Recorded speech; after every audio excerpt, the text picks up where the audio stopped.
Olá, o Money Report conversa hoje com Miguel Setas, CEO da EDP, companhia do setor elétrico que atua nas áreas de geração, distribuição, transmissão, comercialização e soluções de energia. Tudo bem, Miguel? Olá, Lucas. Obrigado pelo convite. Miguel, o Brasil está no meio de um processo eleitoral muito turbulento. O que a empresa espera para os próximos anos? Nós temos num setor, o setor elétrico é um setor regulado, é um setor que tem investimentos de longo prazo.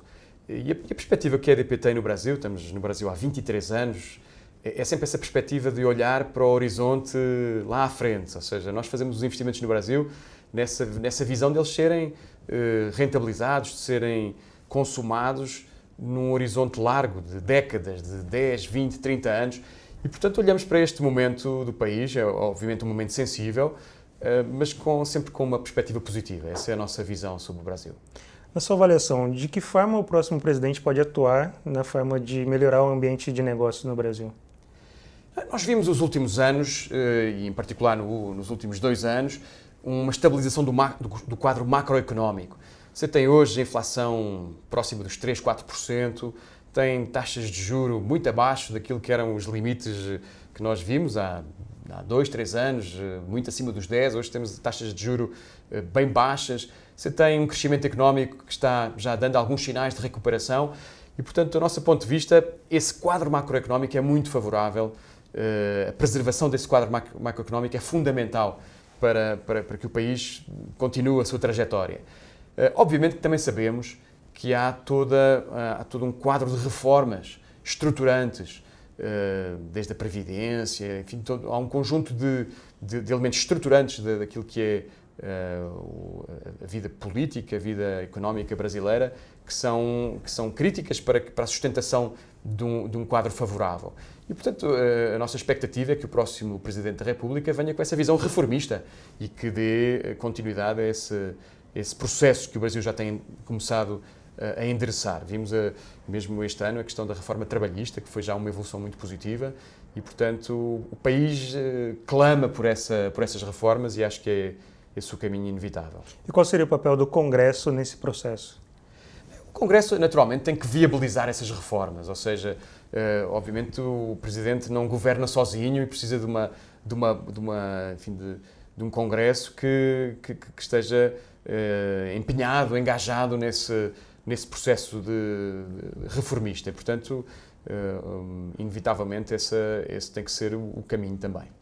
O Congresso discute o projeto de privatização da Eletrobras. Você acha que a desestatização da Eletrobras sai nesse ano ainda?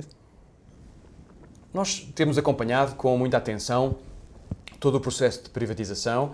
Estas primeiras 4 empresas que já foram privatizadas, as primeiras distribuidoras do grupo, creio que foi um passo já muito significativo que o Presidente Wilson Ferreira conseguiu realizar.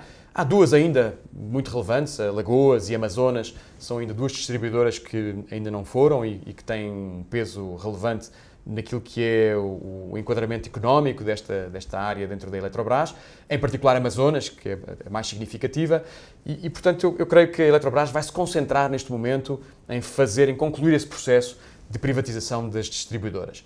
Depois, a companhia já anunciou também que há todo um conjunto de SPEs, de empresas de veículos específicos, na área de transmissão e na área de geração eólica. Portanto, que são empresas onde a Eletrobras tendencialmente é minoritária e quer vender essas participações.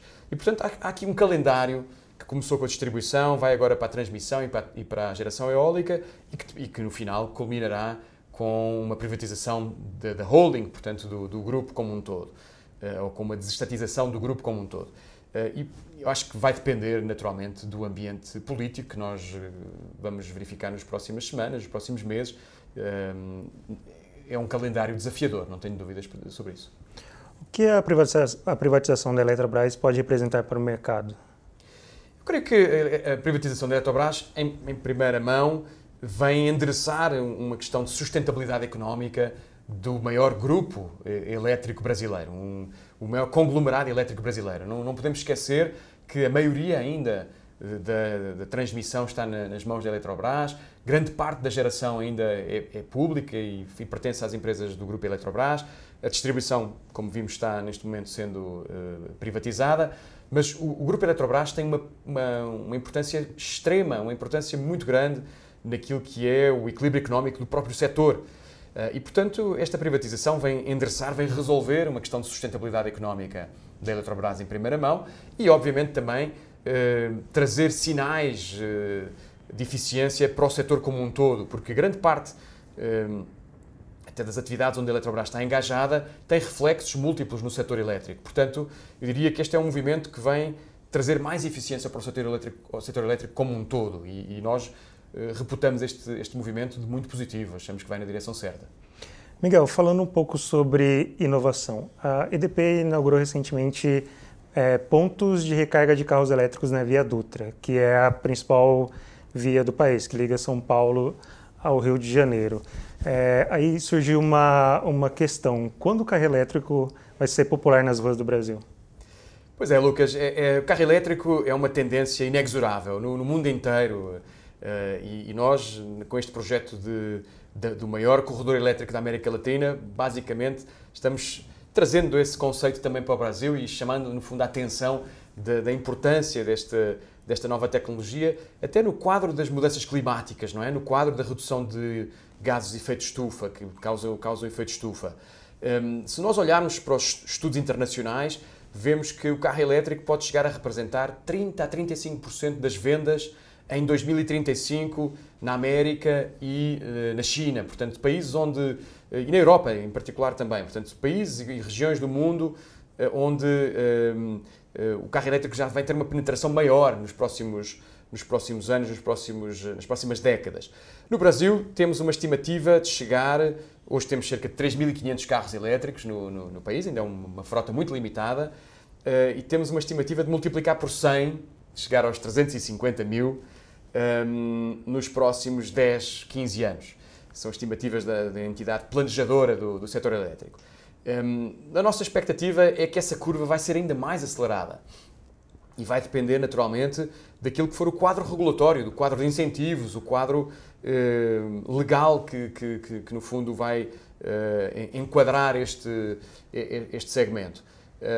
Hoje, como temos consciência, apesar de o abastecimento de um veículo elétrico ser mais económico do que um veículo a combustão interna, tem uma relação de 1 para 4, 1 para 5, ou seja, é mais caro abastecer um veículo de combustão interna 5 vezes do que um carro elétrico, 4, 5 vezes. Ainda assim, o custo do carro elétrico é muito elevado, não é? Um carro elétrico pode estar na casa dos 150, 200 mil reais, o que é, evidentemente, bastante distante daquilo que é o poder de compra médio de um condutor no Brasil. E, portanto, a nossa perspectiva é que esta vai ser um desenvolvimento relativamente lento, talvez com um avanço mais rápido em frotas de empresas, em transportes públicos, em companhias de táxis, em iniciativas de car sharing, não é? Portanto, de partilha de automóveis.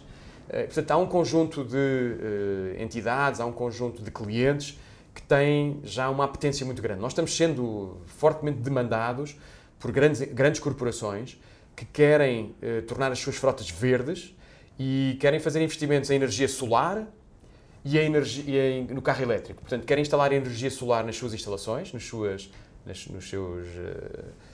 sedes, nas suas propriedades e, associado a isso, abastecer carro elétrico com essa energia solar que seria gerada nessas instalações. Portanto, é um mercado que nós entendemos que vai ter um desenvolvimento rápido, apesar de ir ganhar mais massa crítica no longo prazo. Em termos de infraestrutura, o Brasil está preparado? Qual é a sua avaliação? Nós temos que considerar várias situações para o desenvolvimento da infraestrutura.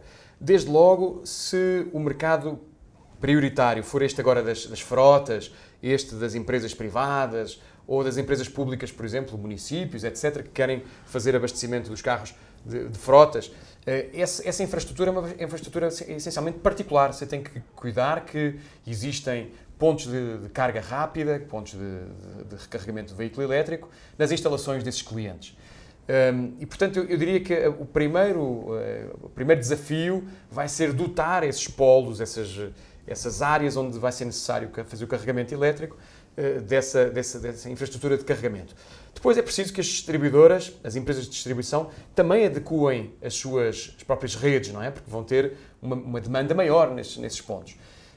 Portanto, eu julgo que nós vamos ter tempo para ir gradualmente preparando a nossa infraestrutura. Em particular, uma infraestrutura mais capilar, mais diversificada, como são dos postos de combustível. Essa infraestrutura vai ter tempo para ser desenvolvida. Nós estamos fazendo, como você viu, uma parceria com uma das grandes bandeiras de postos de combustível no Brasil e, portanto, estamos instalando pontos de carregamento nesses postos de combustível.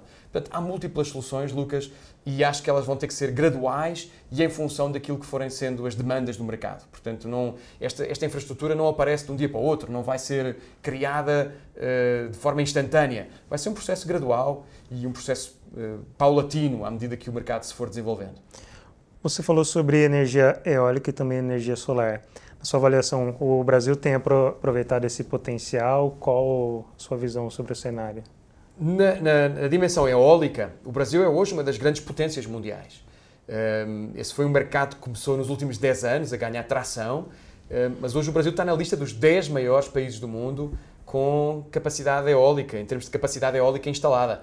Aliás, nos últimos números, o Brasil era o 4º país do mundo em termos de nova capacidade instalada. Portanto, os últimos anos têm sido de uma aceleração muito expressiva no mercado eólico. E, portanto, hoje, à data de hoje, você já tem cerca de 10%, um pouco menos do que 10%, 9% da capacidade instalada no Brasil é eólica. Mas o Brasil tem cerca de 160 gigavátios de capacidade instalada. Portanto, uma dimensão expressiva no país como um todo. Eólica, estamos próximo dos 15 gigavátios de capacidade instalada e, portanto, é já um mercado significativo no Brasil. Na energia solar estamos bem atrás, estamos mais atrás, não é? Ou seja, se o Brasil está na lista dos 10 maiores países do mundo em termos de energia eólica, já não está em termos de energia solar. E aí está na casa do 30º, em termos de dimensão, entre o 30º e 40º lugar em termos de dimensão, em termos de energia solar instalada.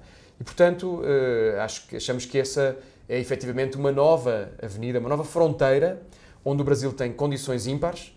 Veja aquilo que são as condições. Hoje não é um bom dia que está, aqui em São Paulo está enevoado, mas veja aquilo que são as condições de insolação que o país tem, não é? Desde o Nordeste ao Sul do país.